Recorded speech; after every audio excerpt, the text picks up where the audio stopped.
Bach, and this is History with Jimmy, along with my associate producer, Chandler Holmes. And this is episode 23. In the previous episode 22, one thing that I did notice, that many people watch part 1 but not part 2. And in order to get the full story, you need to watch part 2. So if you haven't, please go back and watch part 2. Also, if you could click subscribe and like, it helps get more people. Right now we are at 102 subscribers, which is pretty good from what I'm told for the time that we've been doing this and stuff. So anyway, today we're going to be talking about Retreat. A lot of stories were going on about the cemetery that is on Route 11. Well, there's quite a bit to the story there because Retreat was many different things over the years. But one of the things, before I forget, I need to thank Mike Truchon for the stuff that we have, the information that he gave me, the pictures and everything to do this story.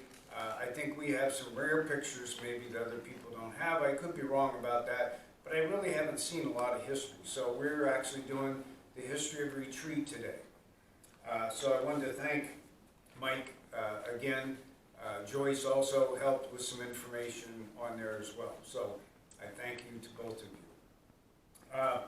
The first thing that actually Retreat started out was a poor farm. And it was a county poor farm. So you can imagine, and that was like 1878, somewhere in that vicinity, maybe lower. Some of these dates might not be exact, but they're in the general vicinity and stuff. So, and it was actually called, and I'm going to spell this because I don't know what these letters mean, but it says ALMS House. And so that's basically what the first place for poor people. Back in them days, there was a lot of people out of work and different things, so there was a place for people to go and stay. But there was no bridge there. There was no bridge there whatsoever. And so we have a picture here of the first ferry that went across there. And that's how they got over there.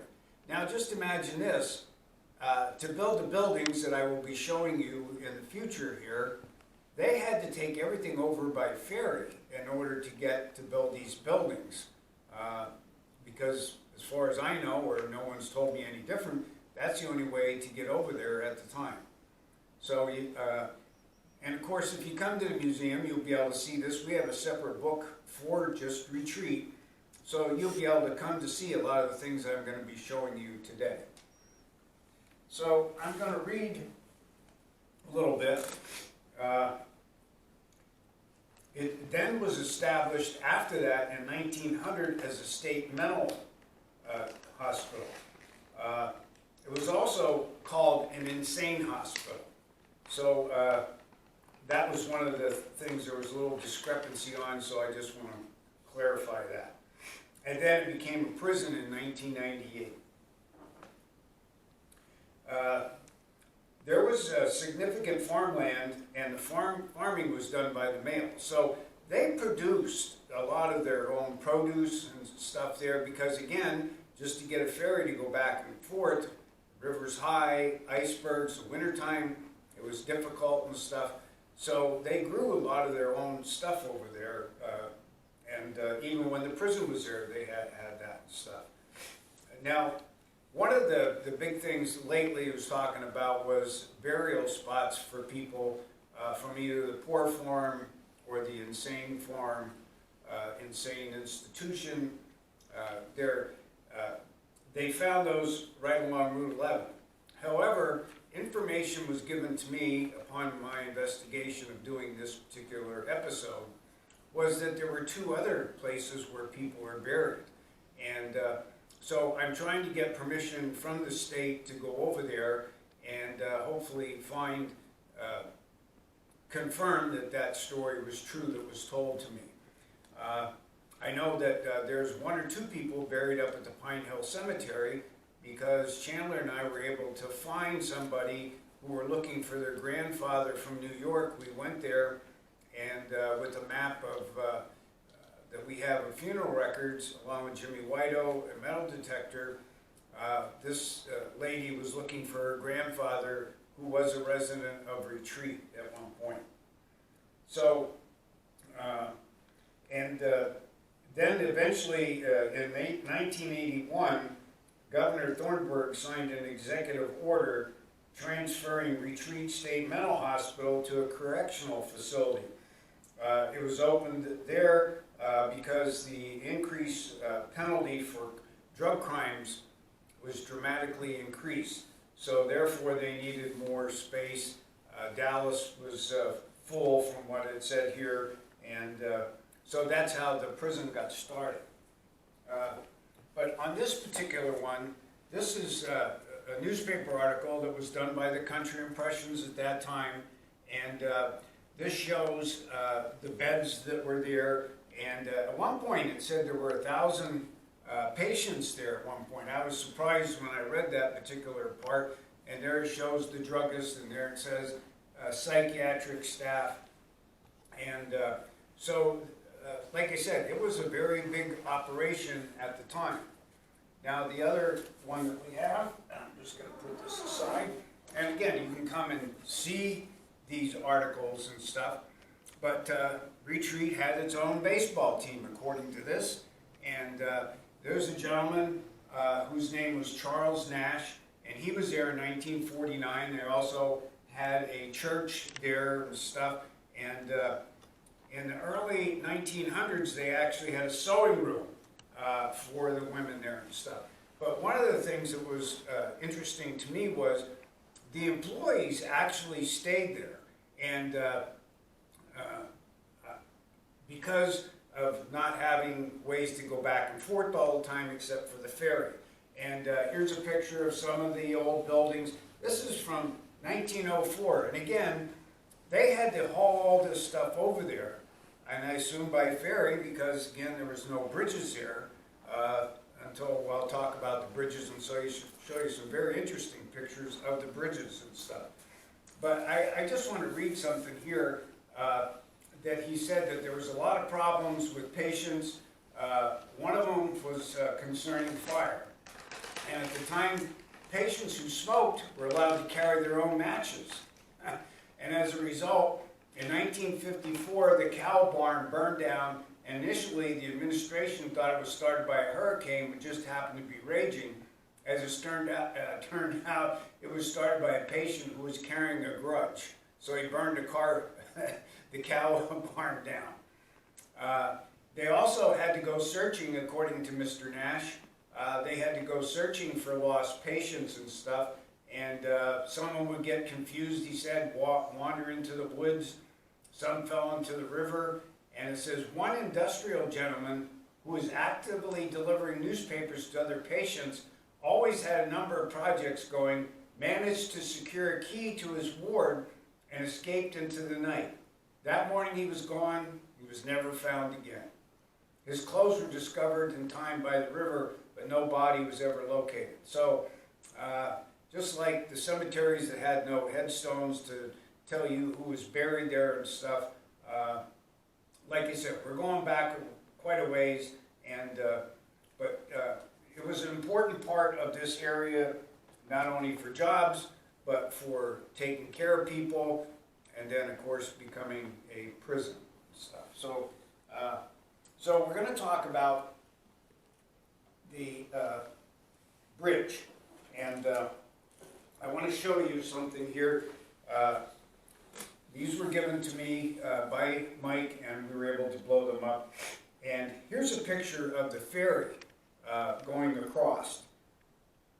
Now, what's unique about this particular picture is that you can't see them from what you're getting now, but if you come here and look at this, there were actually cables that went up, and it looked like they went up towards the top of the mountain there to pull this ferry across the river, because again, there would have been a lot of current there and stuff.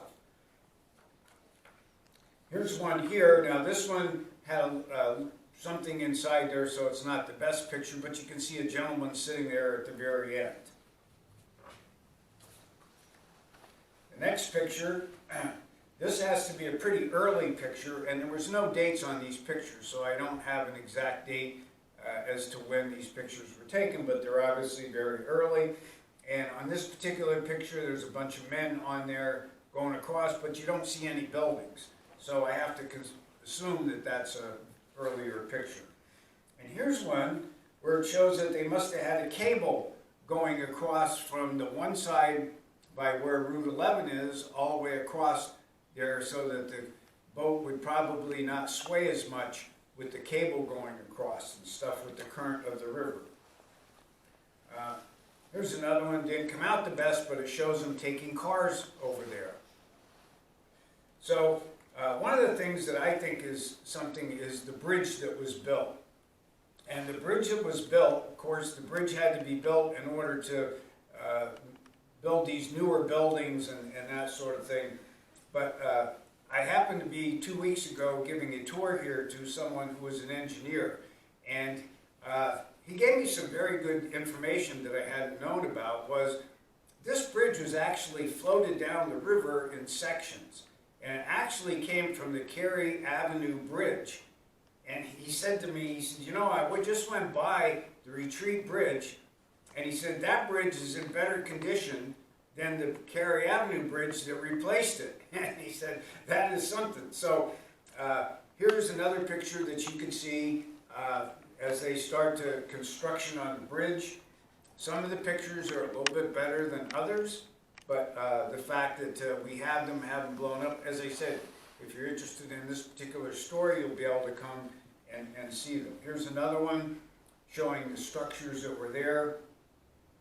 So this bridge didn't actually cost the state a lot of money like building a new bridge like they did for the replacement of the Cary Avenue Bridge. The bridge was floated down, and he told me that the bridge was floated down in reverse, meaning the side that was on the Wilkes-Barre side would have been floated down, and it was put on to the Route 11 side today. So the whole bridge was sent down, was installed in reverse compared to what it was up there. And they had large cranes and that sort of thing. There you can see another picture there. And it was, you can see him building the piers here. There's another picture.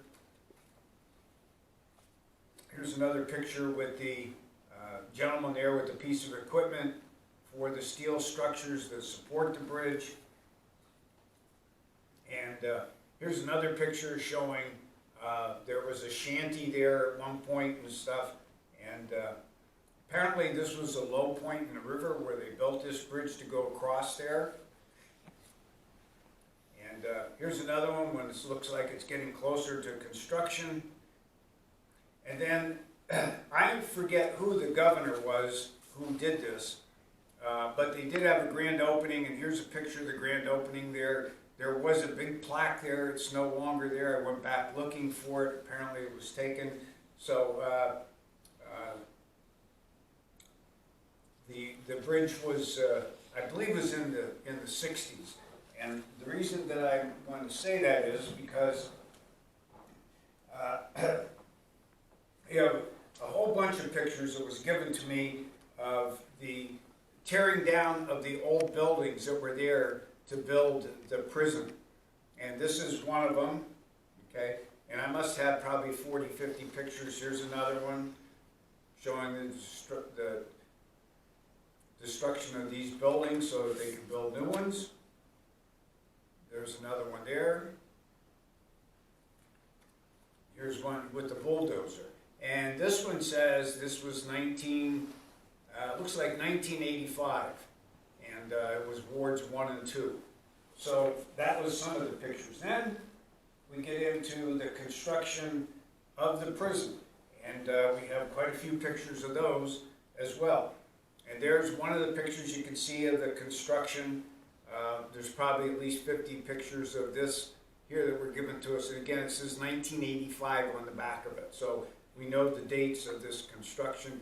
There's one when one of the buildings was complete.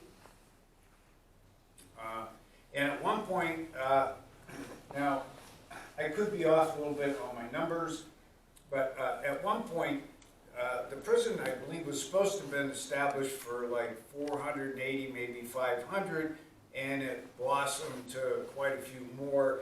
And that was one of the reasons that they ended up hooking on to Shikshini's sewer plant, because they didn't have the capacity there with the amount of prisoners there to run the sewer, and apparently they did not want to build a new sewer plant, so the line is run down the Susquehanna Waters Trail to the pumping station, and we had to upgrade our pumping station and our plant in order to accommodate that. Here's a picture after it was completed. Mike Trucon is in this picture. There's some other people there from the state and so on. They're not identified, but I do know Mike there and stuff. So now I'm going to be showing you some pictures of the old houses and also as they connected new ones. This one is a temporary water connection to the water main in the lower cottages and the schoolhouse. So there was a schoolhouse there. There was a warden's house. I was actually at that warden's house doing some repairs at one point from satellite system. Here it shows a temporary water connection. This was 1965 to the lower cottages and the schoolhouse. So fortunately there are dates on the back of these pictures, but you can see some of the older houses that's there. This one has a date of, well, 1968 again, but you can see one of the old houses. And one of the things that, that some of these houses are there, because before the bridge was put in, most of the employees lived over there in these buildings, and that was one of the reasons they built some of the bigger buildings here, because employees actually lived there. And I'm going to go back to this article again, and I think that Mr. Nash went on to tell, he said they kept me here as much as they could. In 1949, when he started working, employees paid $4 per pay for a room and $4 per pay for 3 meals a day. The work schedule was set up so that they worked mornings and late afternoons with a substantial break in between. This way, the institution always had extra hands available for emergencies such as fire, snow removal, or patient problems and stuff. But the fact that they had these facilities here for, whether it be the mental hospital or eventually the prison, and unfortunately today, as far as I'm aware of, it's not being used. However, if you go past there at night, you'll see it's all lit up. There's steam coming from the steam pipe. So there's been different things floated as to what it could be used for in the future. I would hope at some point that it does get used for something. I know that Luzerne County was looking at it, I was told by one individual, but they don't think that it would fit what they're able to use and with the amount of money it would take to put it back into a prison and stuff. So, so this is the story of Retreat. This is Jimmy Bach, along with my associate producer Chandler Holmes. We thank you for watching. Please click and subscribe and pass this on. And also, if you would like to come for a tour, I only do it by appointment, so you get personal attention as you come here, because it usually takes about an hour and a half to do a tour. I recently met my last guest here were the superintendent, Mr. Long from the school, the assistants, and elementary principal, and some school board members. And they were impressed with the building, and it's very possible that we might be getting some of the younger students to come here for tours to learn local history. And if that's the case, Northwest would be the leader in this area of doing something like this, getting the younger generation to learn the sacrifices made by their grandparents, great-grandparents, uncles and stuff, and also to be able to see the items that used to be in people's homes and pictures, and learn some local history, and even some military information about people that served in the military. So thank you very much again for watching. This is episode 23. This is Jimmy Bach and Chandler Holmes signing off. Thank you.